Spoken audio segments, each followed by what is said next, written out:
Good evening. I'm Jeff Bennett. Amna Nawaz is away. On the NewsHour tonight, newly elected Pope Leo XIV holds his first Mass and now faces the task of addressing the Catholic Church's biggest challenges. Legal battles over the Trump administration's immigration policies heat up as a top advisor suggests the White House could suspend the right to due process. We speak with one of the students fighting deportation. My release communicates to the whole country here that democracy is still functioning. And in Russia, President Vladimir Putin uses an annual celebration of victory over Nazi Germany to strengthen his country's alliance with China.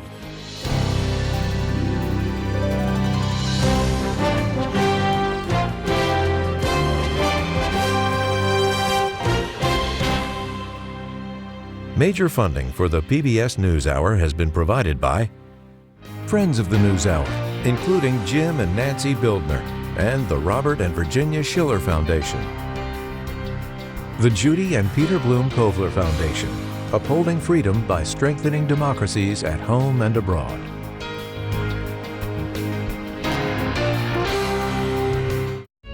The William and Flora Hewlett Foundation, for more than 50 years advancing ideas and supporting institutions to promote a better world at hewlett.org. Cunard is a proud supporter of public television. On a voyage with Cunard, the world awaits.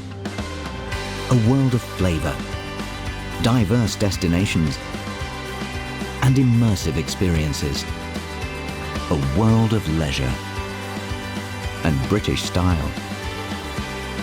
All with Cunard's White Star service.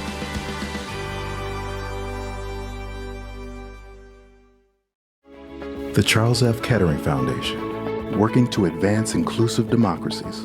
Learn more at kettering.org.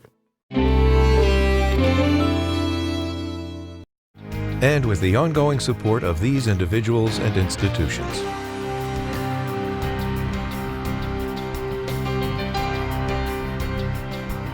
And Friends of the NewsHour.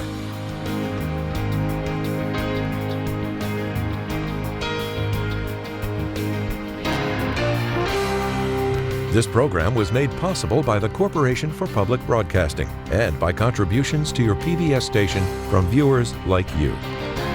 Thank you. Welcome to the NewsHour. Pope Leo XIV celebrated his first Mass less than 24 hours after being elected the leader of the Catholic Church. He's not only the first pontiff from the U.S., but also the first Augustinian friar to lead the Church's 1.4 billion members. Pope Leo brings decades of international experience, from serving as a missionary and bishop in Peru to a senior Vatican official in charge of overseeing bishops around the world. That perspective shaped the tone he struck in today's homily. To the ministry of Peter, you have called me to carry that cross and to be blessed with that mission. And I know I can rely on each and every one of you to walk with me as we continue as a church, as a community of friends of Jesus, as believers, to announce the good news, to announce the gospel. To tell us more about what shaped Pope Leo's views and who he is, we're joined now by the Reverend Robert Hagan, Prior Provincial of the Augustinian province of St. Thomas of Villanova and a longtime friend of the Pope. Thanks for being with us. My pleasure. You first met Pope Leo, as I understand it, when you were beginning your own journey as an Augustinian. What were your first impressions of him back then? I did. You know, you don't have to be in his company very long before you come to realize he's incredibly bright. He speaks multiple languages. He's conversant on many different subjects. He's a critical thinker. He has a certain depth of spirituality. And he's he expresses himself with a lot of clarity and in concise, intelligible, relatable ways. And I knew him as kind of a new person in the order. I was a transplant from the East Coast to the Midwest, where he served in his province of our Mother of Good Counsel at the time in the Midwest. He couldn't have been more welcoming he introduced me to other brother priests and people in Chicago that I wouldn't have known. And so, what I found was a very warm and approachable and hospitable person, and also very bright and spiritual. So it was not surprised to me that other people would find him to possess the qualities for this kind of leadership, but still we were shocked when he emerged from that balcony because, you just never know what's going to happen with the Holy Spirit and the conclave. So we were flabbergasted by by the choice, and certainly so happy for the Augustinians, for our church, and now for the world. Well, what does it mean for the church that Pope Leo comes from the Augustinian order? How might his approach or priorities differ from his Jesuit predecessor? It's a really good point. We are trained in the foundation of Augustinian spirituality and theology. Augustine was an incredible writer and preacher and rhetorician. A core value for St. Augustine was friendship. He believed that we encounter and discover the presence of God in and through one another.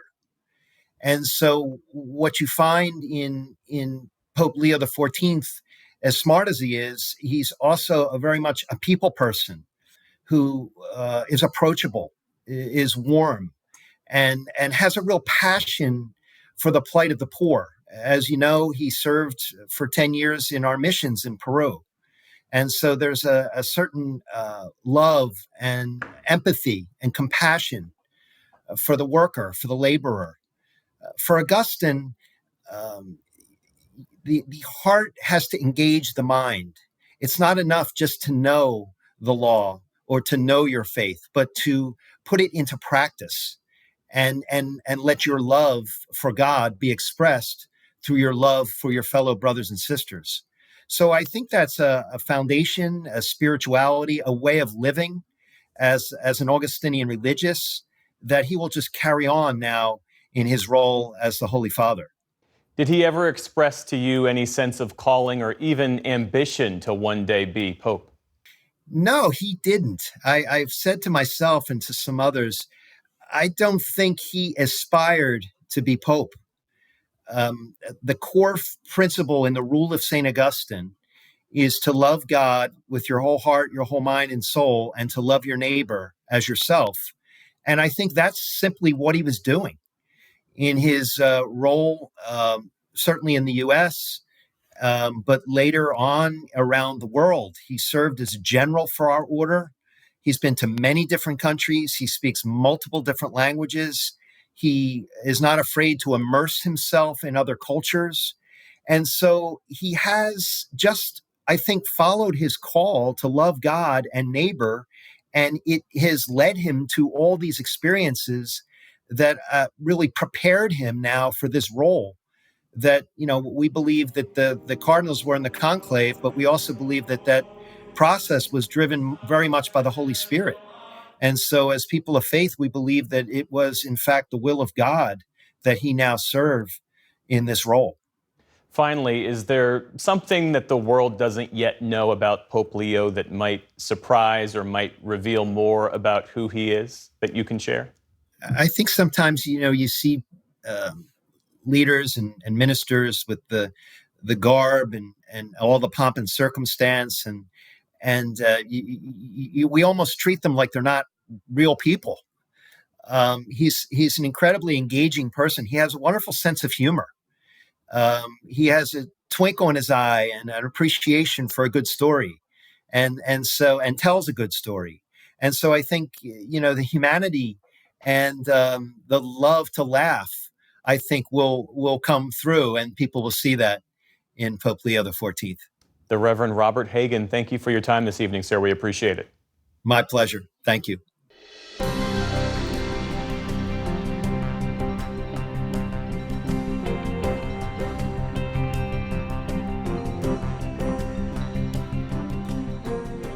The day's other headlines begin at Newark's International Airport, where air traffic controllers suffered a second radar outage in as many weeks.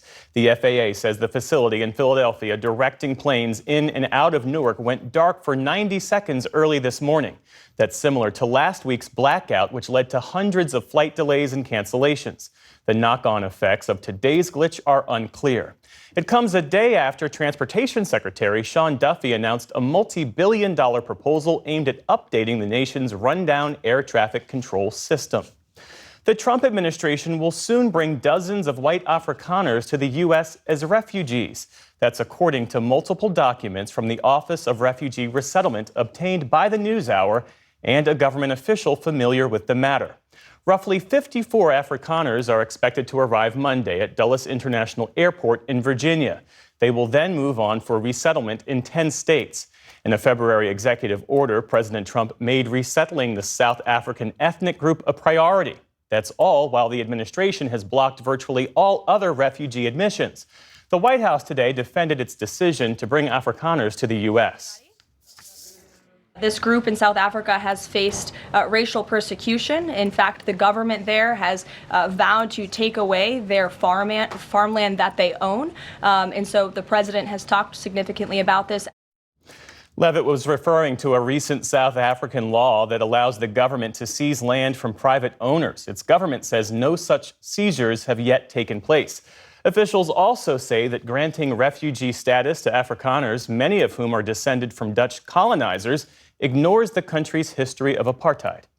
Democrats are outraged after President Trump abruptly fired the Librarian of Congress. Carla Hayden was appointed by President Obama back in 2016. Her 10-year term would have expired next year. She was the first woman and first African-American to serve in the role. House Minority Leader Hakeem Jeffries called her firing unjust, saying it's part of Trump's ongoing effort to ban books, whitewash American history, and turn back the clock. The Library of Congress holds a huge collection of rare books and historical artifacts. The Trump administration has not yet announced a replacement. Meantime, the U.S. Postal Service has tapped a FedEx board member to lead the organization. The selection of David Steiner to be the nation's 76th Postmaster General comes as President Trump and other officials have floated the idea of privatizing the service. Postal unions have protested that idea. The U.S. Postal Service continues to face serious financial headwinds. Just today, it reported a $3.3 billion loss for the quarter. Turning now to England, where a jury found two men guilty today of cutting down the famous Sycamore Gap tree. The iconic tourist site once stood along the ancient Hadrian's Wall in northern England, but was cut down in 2023. Daniel Graham and Adam Carruthers were found guilty on 2 counts each of criminal damage. The pair denied taking part, but prosecutors used digital evidence, including this grainy cell phone video, to show they cut the tree down at night with a chainsaw. The judge ordered them held in jail until their sentencing in July, when they could face long prison sentences. On Wall Street today, stocks ended the week on a subdued note. The Dow Jones Industrial Average ticked about 100 points lower on the day. The Nasdaq ended virtually unchanged. The S&P 500 dipped just 4 points, so roughly flat. And Liam and Olivia are once again the most popular baby names in the country. That's according to an annual ranking from the Social Security Administration. When it comes to boys' names, Liam is joined by, in order, Noah, Oliver, Theodore, and James. And the top 5 names for girls include Emma, Amelia, Charlotte, and Mia. The Social Security Administration has been tracking names since the 1880s. The agency released this year's list in time for Mother's Day. Jeff, sadly, did not make the cut. Maybe next year. Well, still to come on the NewsHour, Russia uses a World War II celebration to strengthen its alliances at a critical time in the war against Ukraine. India's ambassador to the U.S. discusses escalating tensions with Pakistan. And David Brooks and Jonathan Capehart reflect on the legacy of the late Supreme Court Justice David Souter. This is the PBS NewsHour from the David M. Rubenstein Studio at WETA in Washington and in the West from the Walter Cronkite School of Journalism at Arizona State University. Today, the Trump administration again escalated its fight with the courts. In stunning remarks to reporters this afternoon, White House Deputy Chief of Staff Stephen Miller said the administration is considering suspending habeas corpus. Habeas petitions give people the right to contest unlawful detentions. Well, the Constitution is clear, and that, of course, is the supreme law of the land, that the privilege of the writ of habeas corpus can be suspended in a time of invasion. So I would say that's an option we're actively looking at. Look, a lot of it depends on whether the courts do the right thing or not. The courts aren't just at war with the executive branch. The courts are at war, these radical rogue judges, with the legislative branch as well, too. Miller's comments come as judges across the country have blocked major parts of President Trump's immigration agenda, including ordering that some students being targeted for deportation by the administration be released from detention. Our White House correspondent, Laura Barón-Lopez, joins us now for the latest. So, Laura, can the president do this, as Miller is suggesting? So habeas is the most basic entitlement to judicial review of unlawful detention, as you noted, Jeff. And essentially, I spoke to Steve Vladeck, the constitutional law scholar, who said that habeas is so fundamental that it is a right that is in the original Constitution under Article 1, and that the overwhelming consensus is that it's long been that only Congress can suspend habeas corpus. The only other time that a president has essentially done this is when it appears as though Congress is not in session. President Lincoln did this when Congress was not in session at the beginning of the Civil War, but then Congress later authorized the ability to suspend habeas. Another constitutional law expert I spoke to said that this is significant because without habeas, there's no way for a person to go before a court and to essentially argue that their liberty was taken away and have a hearing to argue that. Now, the timing of Stephen Miller's comments is key here because of the fact that it's after judges have repeatedly ruled that the administration's actions regarding deportations are unlawful. And it also comes after a student just today was ordered released by a federal judge from detention after filing a successful habeas petition. And that was the federal judge in Vermont who ordered that Tufts student, Ramesa Ozturk, who was being detained in Louisiana, is that right? That she must be released? Bring us up to speed. That's right. So Ramesa Ozturk is a PhD student from Tufts who was not charged with a crime. Her student visa was revoked, and she's been in detention since March because of an op-ed that she wrote that was critical of Israel, that the administration said is evidence that she poses a foreign policy, an adverse foreign policy consequence. And the judge today, District Judge William Sessions, said that the government's case was entirely based on this op-ed that Ozturk wrote, that essentially there was no evidence that she has engaged in violence or advocated violence to back up their claims that she poses a threat to U.S. foreign policy. They said she does, the judge said that she does not pose a flight risk, and so he placed no travel restrictions on her. He called her health. She suffers from asthma, and she even had an asthma attack during the hearing today. He called her health an extraordinary circumstance and said that her further detention could potentially pose dangerous danger to her health. And this is one significant line that the judge as well said. Judge William Sessions said that her continued detention potentially chills the speech of the millions and millions of individuals in this country who are not citizens. And I just want to say also, Jeff, that she was initially detained not far from her home. She was arrested by plainclothes agents off the streets of Boston. And when that video was released, it was pretty stunning to see. Yeah, we're looking at that video right now. Laura, I know you spoke with another student who was recently released from detention, Mohsen Madawi. What did he have to say? That's right. Last week, Madawi was released from prison in Vermont after a federal judge ruled that the government continuing to hold him presented a great harm to his person who has not been charged with a crime. So like Ozturk, he was not charged. Now, Madawi is a green card holder, and he was arrested by agents at his naturalization interview in April. Now, the Trump administration maintains that his role in leading protests on Columbia University against the war in Gaza posed, again, a foreign policy threat to the United States. Now, Madawi is still facing the threat of deportation. He is allowed to travel to Columbia for his graduation later this month, and he's also allowed to travel for meetings with his attorneys. But I spoke to Mohsen Madawi last night about his experience. Mohsen, you were detained for more than 2 weeks. Can you tell me about your experience in detention in a place where you lived for years? My experience actually has conflicting feelings about it.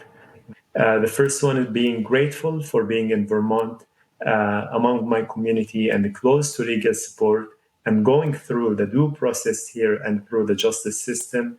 And the other one is feeling the soreness of this injustice to be basically punished for practicing free speech. You said that you thought that your citizenship interview last month was a, quote, trap. Why did you still go?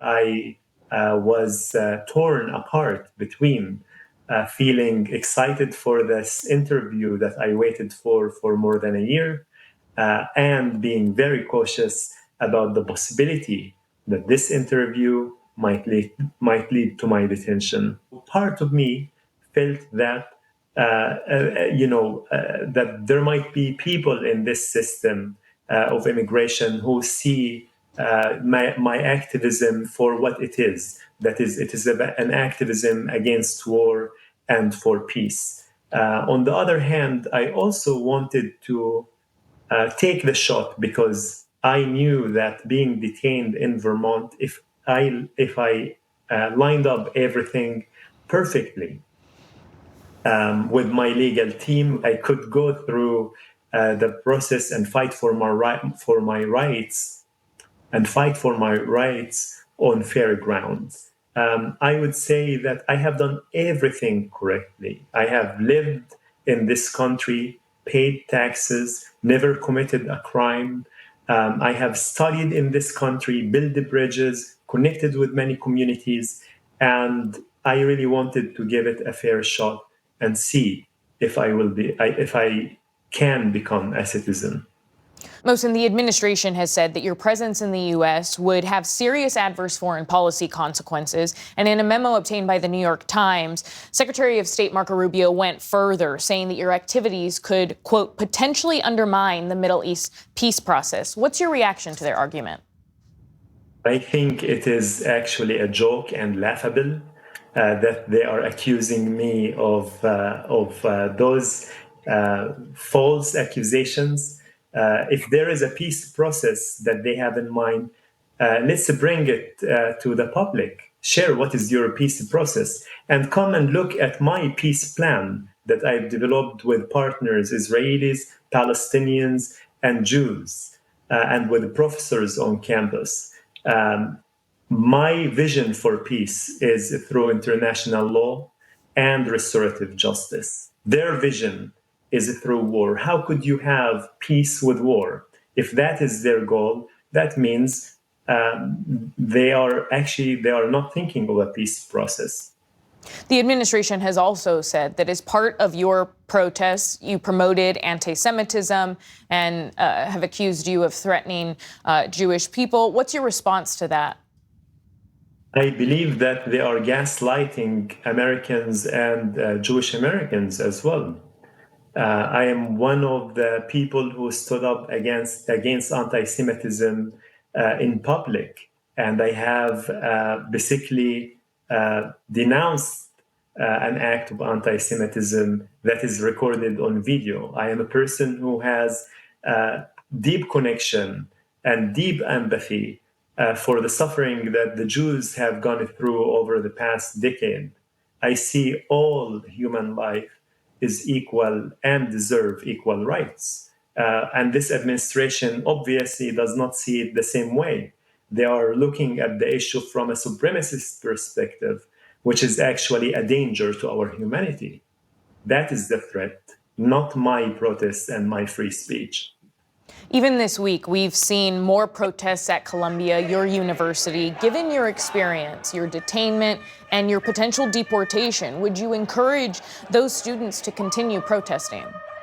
I encourage students to continue protesting peacefully, to abide by the principle of nonviolence, because our words and our voice and bringing the issue to light has way more power than any other elements of it. I would also have to share that I am deeply disappointed of Columbia University administration. It's undermining democracy, it's undermining peaceful protests, and it is punishing its students, which is actually technically capitulating to the Trump's administration and degrading the system of the liberal university that we have and which we love, Columbia University. Some of your peers, like Mahmoud Khalil, are still being detained under similar legal grounds as you were. Do you have a message for them? My message is don't give up, stay hopeful. The justice system is working. This is a light of hope. My release communicates to the whole country here that democracy is still functioning, that the system of checks and balances is still functioning. Mohsen, you've been a green card holder for 10 years, and when you were detained, it was during your citizenship interview, as we noted. Do you still want to become an American citizen? The question of becoming an American citizen is related to my deep belief in democracy, in the principles and values that it holds. And the answer that I am waiting for is not necessarily from government officials that are trying to destroy every element of democracy that this country has. The answer that I am waiting for, I have received from my people in Vermont, from Vermonters who marched, who chanted, who sang, who protested, and who welcomed me when I came out of prison. This is a clear message for me that my quest for the citizenship has been answered of the people who I love the most in this country, my Vermonter people. Mohsen Madawi, thank you for your time. It's a great pleasure. Thank you.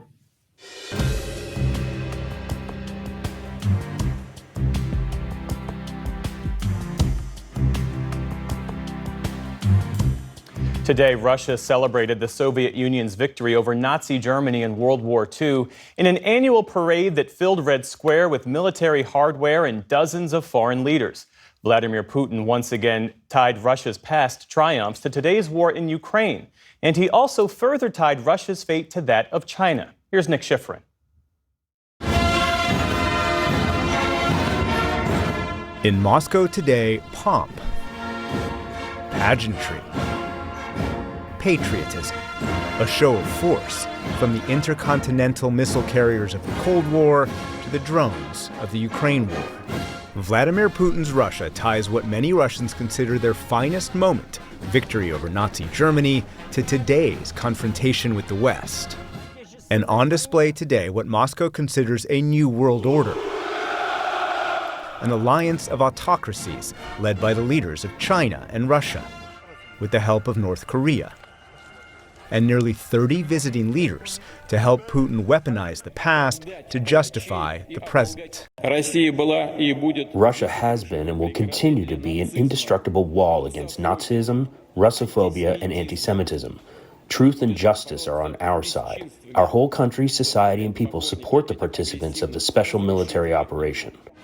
But left unsaid today, Russia's vulnerabilities to the war in Ukraine.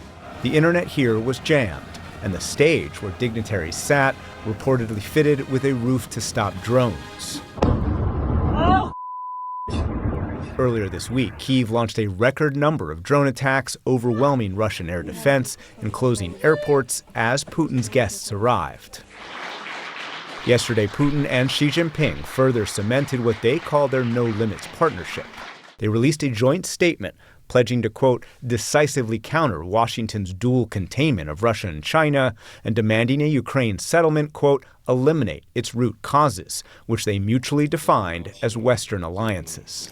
In the face of the countercurrent of unilateralism and the active power politics and bullying in the world, China will join Russia in shouldering a special responsibility and promote an equal and orderly multipolar world.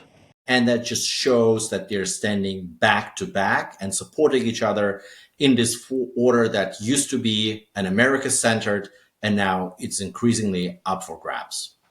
Alexander Gabuyev directs the Carnegie Russia-Eurasia Center and says Xi and Putin cannot be separated and believe time is on their side.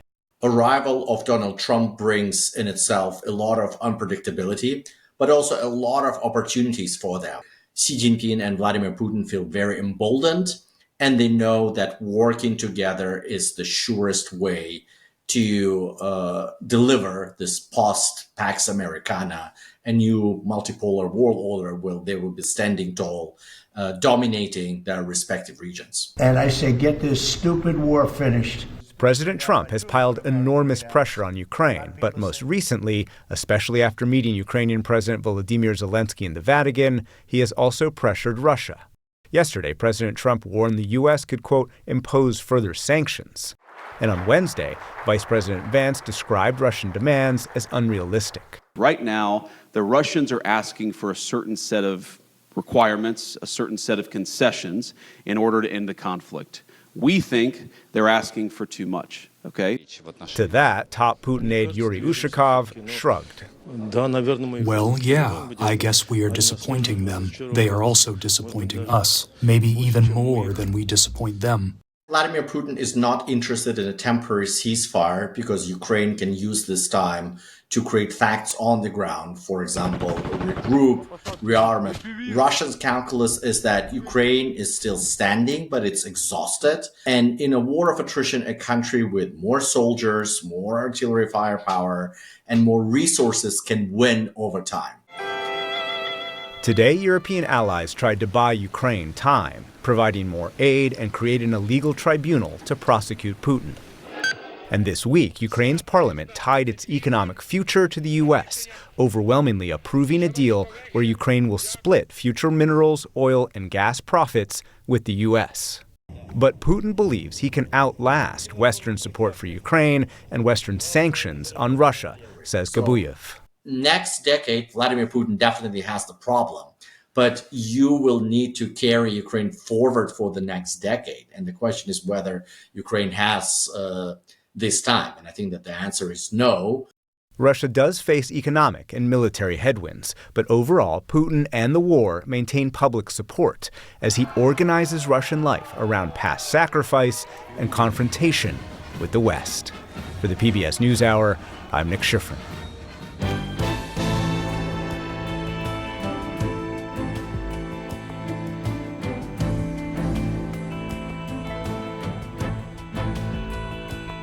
Tensions are escalating tonight in South Asia. India and Pakistan exchanged drone strikes and shelling along the de facto border in Kashmir.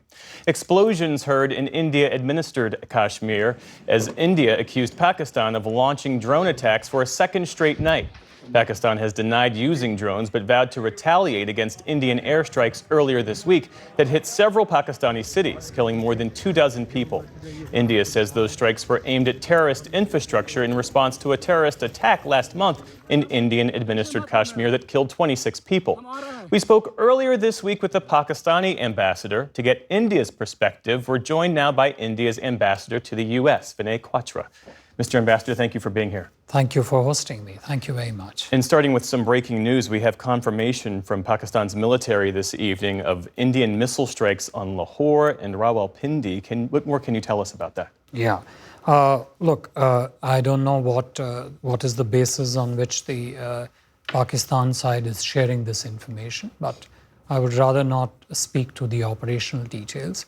But I think the way you read the preface to your question in terms of describing the tensions between India and Pakistan. I think well before the recent round of drone exchanges started happening last night, early morning, day before last night, previous early morning, I think as you very rightly observed, the killing of 26 civilians on 22nd of April by 4 terrorists with clear linkages, support base and training facilities in Pakistan and Pakistan-occupied Kashmir was the starting point. The attack took place in Pahalgam in India. I would say not Indian-administered Jammu and Kashmir. It is India's Kashmir. Jammu and Kashmir is an integral part of India. The only aspect that is yet to be resolved is the return of Pakistan-occupied Kashmir to us. Be that as it may. So it started on 22nd April. I'm sure the viewers would like to know that the killings were carried out in the most brutal manner based on their religion. All the non-Muslims were shot in the head in front of their wives, in front of their innocent children. That was the start. We waited 15 days, expecting, hoping that Pakistan would act against these terrorist bases, terrorists in their country. Nothing happened. We even started receiving intelligence reports that there might be more impending terrorist attacks on India. So on 6th night of 6th May, 7th May, we launched a very protracted, limited attack on 9 sites in Pakistan and Pakistan-occupied Kashmir, linked to terrorist training camps, linked to training terrorist integrated facilities where they train them, arm them, equip them, organize them. That was the purpose with which the strikes were launched. With that, we closed the chapter on our side. 22 April was the trigger. We responded. The matter from our side was closed. We are not interested in, what Pakistan is doing vis-a-vis other countries. We were only interested in bringing terrorists to justice, holding them accountable, and giving justice to the victims of the terror. That's what we did. Day before yesterday, Pakistan did some military engagement through drones. We responded, matter closed. Yesterday night, this morning, they did a drone engagement. We engaged, matter closed. So from our side, it has always been about terror and holding terrorists accountable and bringing justice to the victims. We have no intention of going in any other direction. But should Pakistan be proactive, I have no option but to respond. And insofar as our attack on Pakistan's soil is concerned on these terrorist facilities. So I hear you say that the response is proportional. With both nations possessing nuclear capabilities, what measures is India taking to prevent further escalation and to promote regional stability? Yeah, I think we have not taken any step in this entire episode since 22nd of April to which you could call escalation. We have only responded to the escalation that was thrown at us. We have not indulged in warmongering. We have not indulged in aggressive rhetoric, which we have heard from the other side. Because for us, it has always been about holding terrorists accountable and bringing justice to the victims. We have scrupulously excluded military installation from our attacks. We have scrupulously excluded economic and social infrastructure from attack. And the simple reason is because our focus is on terrorism. And as I said, taking out these people who have really carried out the most heinous of crimes on the Indian soil, and these terrorists are backed by facilities in Pakistan. Look at if one was put in very simplistic terms, 4 terrorists with clear linkages backing in Pakistan come into India, kill 26 civilians. Any self-respecting country should and must and will respond to such terrorist acts. That's what we did. In the minute we have left, a question about the role of international actors, because as I'm sure you know, Vice President J.D. Vance said on Fox News yesterday that this war is, quote, fundamentally none of our business, none of the U.S.'s business. How does India view the role of the U.S., the UN, international actors in mediating or facilitating dialogue between India and Pakistan? Sure. Since you have little time left, 3 very sharp, crisp things. One, deeply grateful to the U.S. leadership, to President Trump, and to a bipartisan strong support which has come in India's favor from the U.S. President spoke to my Prime Minister within hours of the terrorist attack, condemned the attack, full-hearted support to India. Same, Vice President J.D. Vance was in India when the attack unfolded. He spoke to the Prime Minister the next day, condemned the attack, offered full support. Strong bipartisan support from the congressmen, senators, full support, no issues. I think the best thing that the international community, the US and other countries of the world can do is to impress upon Pakistan to stop supporting terrorism. That's all is needed. And everybody will be at peace with each other. Ambassador Quatra, thanks again for your time this evening. Thank you very much for your time. Thank you for hosting.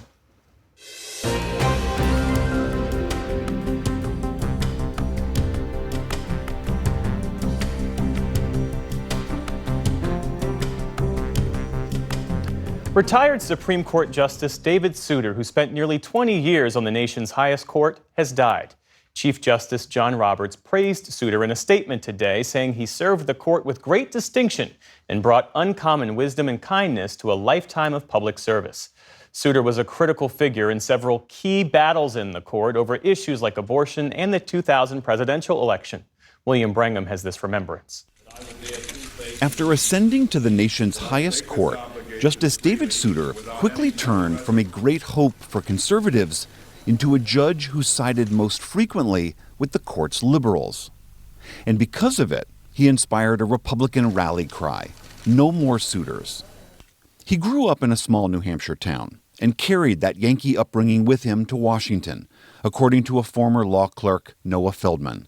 He never wore a coat in Washington, D.C., because as a New Englander, he took the view that it was never cold enough to need a coat, and that included at the memorial service for Justice Harry Blackmun, when the justices had to stand outside for more than 2 hours in pelting snow, and he absolutely refused to wear a coat.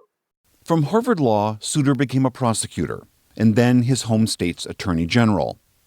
President George H.W. Bush appointed him to the federal bench, and then, just a few years later, tapped him to serve on the nation's highest court, when liberal Justice William Brennan stepped down. The Supreme Court must be guided by independent minds, and its members are appointed for life, largely to keep them above the flames of political passion.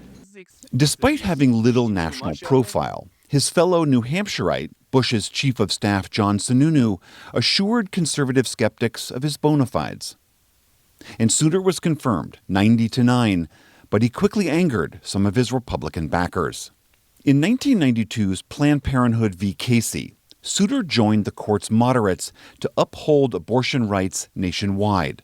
And in one notable dissent, in the controversial 2000 election case Bush v. Gore, Souter argued Florida should continue its recount.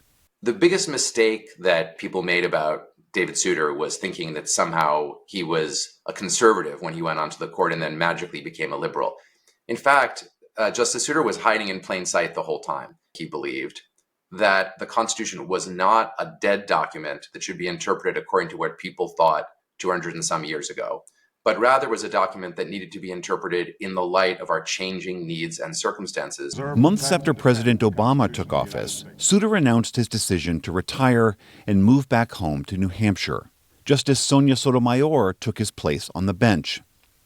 While Souter rarely spoke about politics after stepping down, in a 2012 interview with the NewsHour's Margaret Warner, he warned of the fragility of American democracy. I don't worry about our losing Republican government in the United States because I'm afraid of a foreign invasion. What I worry about is that when problems are not addressed, people will not know who is responsible. And when the problems get bad enough, as they might do, for example, with another serious terrorist attack, as they might do with another financial meltdown, some one person will come forward and say, "Give me total power and I will solve this problem." Justice Souter's whole career was devoted to being an example of the rule of law, and a justice of the Supreme Court who was completely uninterested in partisanship or political ideology, but was just committed to the idea of getting the law right. And in the current moment, when the threat to the rule of law is unprecedented, we need that model. Former Supreme Court Justice David Souter was 85 years old. For the PBS NewsHour, I'm William Brangham.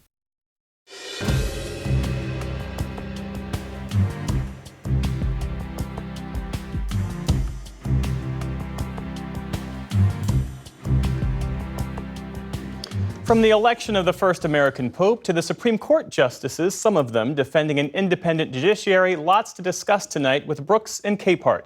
That's New York Times columnist David Brooks and Jonathan Capehart, associate editor of The Washington Post. Great to see you both. Jack.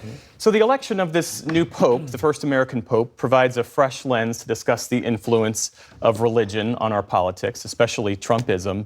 And David, this might be the first pope with a social media trail, because before he became Pope Leo, Cardinal Robert Prevost occasionally posted on social media. His posts and reposts have been dissected by many, criticized by some of those on the right. And his posts have suggested that he supports protecting immigrants, reducing gun violence, combating climate change, certainly in line with the gospel, maybe not in line with right-wing politics. What questions, if any, does this really pose for the faithful who also see themselves as being Trump supporters? First, I just say I found it incredibly moving to watch him give his first remarks as Pope, in part because here I was watching an American on the world stage being a decent human being and being a good person. So I found it so just refreshing to see America portrayed in this way by this man. Secondly, I think the Cardinals did a brilliant thing in selecting an American, which was so unexpected. But a couple decades ago, when Soviet Union was the chief problem area in the world, the Cardinals selected John Paul II, a Pole, and he helped end communism. Now America is the most troubled nation on the world, and they select an American who represents Catholic social teaching, who represents a series of teachings about the marginalized, about the dignity of all human people, about welcoming the stranger. And they knew what they were doing. They picked somebody. If Donald Trump is about pagan values, about dominance, power, control, victory, conquest, here's a guy about blessed are the poor in spirit, blessed are the meek. And that's a complete social change and a moral challenge to Trumpism. And the final thing I'll say is that during World War II, in the middle of the 20th century, there was communism on one side, there was capitalism on the other side, these two machines. And the Catholics gave us a system in the middle there, which they called personalism, a guy named Jacques Maritain, Emmanuel Mounier. And that was a more humane version to combat the dehumanizing processes that were afflicting left and right. And so who knows, but this Pope could be a real moral force in the country and especially in America. A real moral force. Where do you land on this, Jonathan? Well, one, I could not help but think of Pope Leo XIV while reading David's column in the New York Times. But, you know, my immediate thought after saying, oh my gosh, it's an American Pope, I instantly thought, but looking at it politically, to your point, David, I thought, how could I not look at this as an incredible rebuke to the American president? Because here you have an American Pope who is, as a leader in the world, going to go toe-to-toe with the American president, who, from everything we have seen, is the complete opposite of the Holy Father. And so the question then becomes, what do American Catholics do when they have an American Pope who speaks, you know, the teachings of Jesus Christ, all the things that David was talking about, and yet they've been supporting a man who is antithetical to all of those things? To me, I look forward to Pope Leo XIV, but I really look forward to seeing what American Catholics do in response. Yeah. Well, from the Pope to former President Biden, there is a through line there, since Biden is the most devout Catholic ever. The second Catholic elected, but certainly the most devout, you could argue. Anyway, President Biden's been on something of a media tour. He's speaking with the BBC. He appeared on The View, offering this counter to President Trump's agenda while trying to shape his own legacy. In one interview, he said he wasn't surprised that Vice President Harris lost. He cited racism and sexism playing a role in that. But he says he believes he could have beaten Donald Trump. Is he right about that? And is there any sort of strategic value in saying that out loud right now? You know, I think he's empirically wrong about that. You know, Kamala Harris ran about as good a campaign as she could. She was saddled with the Biden legacy, an unpopular presidency. Biden would have been saddled with that legacy in addition to his age. So you take those two factors, it's hard to see how he wins. But he's a man with he's a proud man with a chip on his shoulder who feels himself under attack, frankly, in the Democratic Party and the Republican Party. And so he wants to stand up for himself.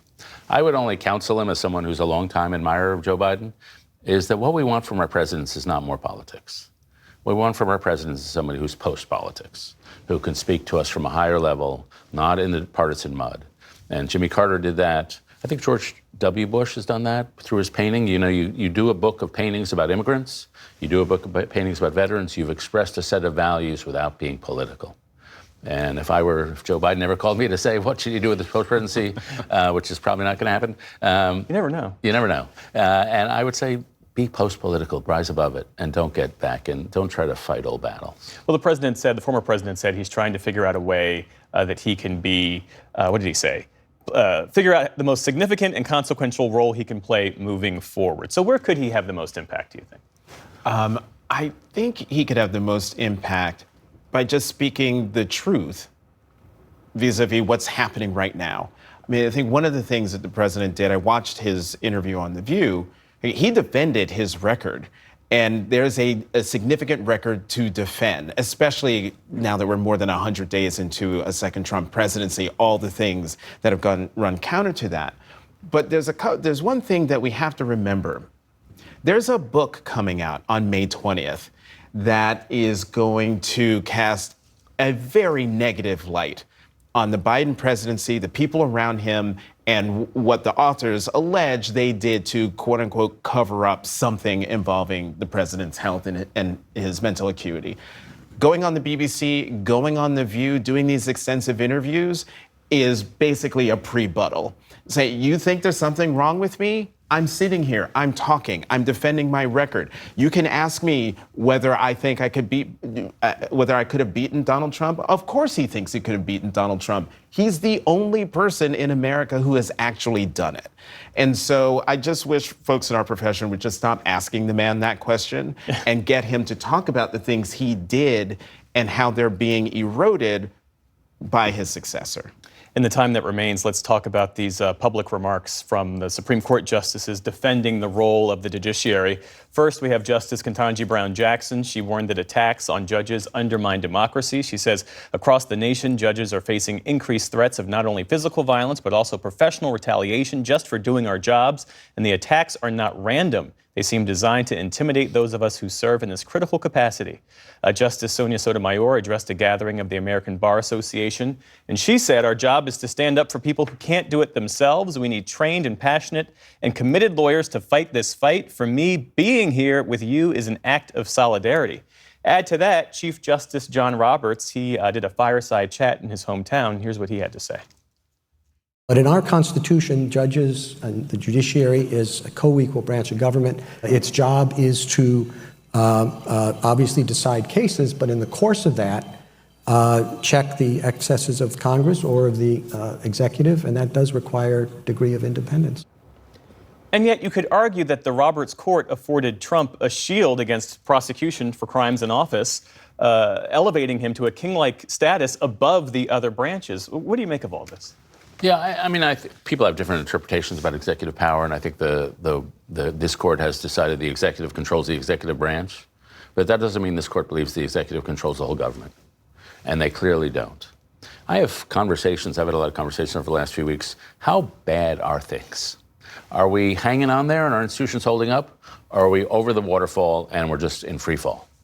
And different people have different views. I'm still on we're not over the waterfall yet. We're still hanging on there because our institutions are holding. And among the institutions that are holding are the courts. And to hear these three justices come out very assertively say we're a co-equal branch of government, we're doing our job, we're not going to stand up for this intimidation campaign, that to me is very cheering that the courts, and I think on the whole, the courts, Trump appointees and non-Trump appointees, have been pretty good about standing up for the Constitution. We might not have gone over the waterfall, but we are in the barrel, and we're getting very close. And while it is wonderful to have three members of the Supreme Court, including the Chief Justice, saying the things that they're saying, I'm curious to see what do they do when the President of the United States openly defies a direct order, a direct ruling from them. And the fact that I'm not confident in what they'll do should concern a lot of folks. It concerns me, I mean. We should also mark the passing of retired Supreme Court Justice David Souter. His tenure is often cited as a reminder that justices, once confirmed, are not beholden to the presidents who appoint them. What stands out to you about his time on the court? Well, I like the fact he was a guy who never really came here. Not all people who come to Washington come of Washington. He was separate. But he became a symbol in the Republican Party for a thing the Republicans call growing in office, which meant growing more liberal when you come to Washington. And after Souter appeared to grow in office, so I think he was always pretty consistent, they were never going to nominate somebody who could evolve to the left. And so they've picked a much more hardcore set of justices because of the Souter model. Jonathan? The thing that stands out to me the most about Justice Souter was the fact that he left the court when he was relatively young. It is remarkable, isn't it? 69 years old. And to me, that speaks to a selflessness and sort of a person who knew who he was and knew what he wanted to do and what he didn't want to do. When he decided he didn't want to be on the court anymore, he left. Jonathan Capehart, David Brooks, thanks to you both. Thanks. Thank you. And be sure to watch Washington Week with The Atlantic tonight on PBS. Jeffrey Goldberg and his panel discuss President Trump's leadership on the world stage and America's role in conflict zones across the globe. And on PBS News Weekend, as the Trump administration tries to clear the way for deep-sea mining, how little we know about the ocean floor. And that is the NewsHour for tonight and this week. I'm Jeff Bennett. For all of us here at the PBS NewsHour, thanks for spending part of your evening with us and have a great weekend.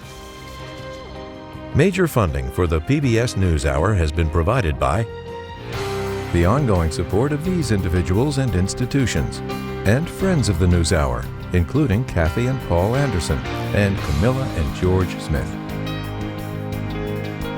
The Walton Family Foundation, working for solutions to protect water during climate change so people and nature can thrive together.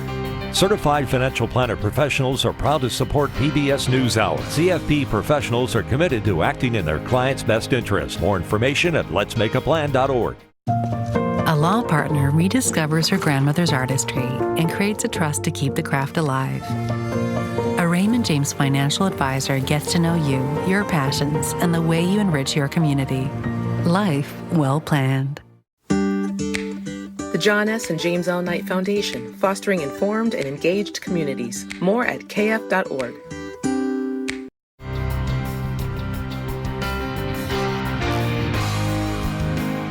And with the ongoing support of these individuals and institutions.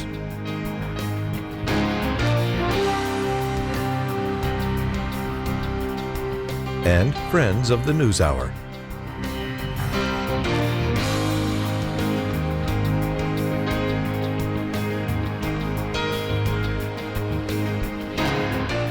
This program was made possible by the Corporation for Public Broadcasting and by contributions to your PBS station from viewers like you. Thank you.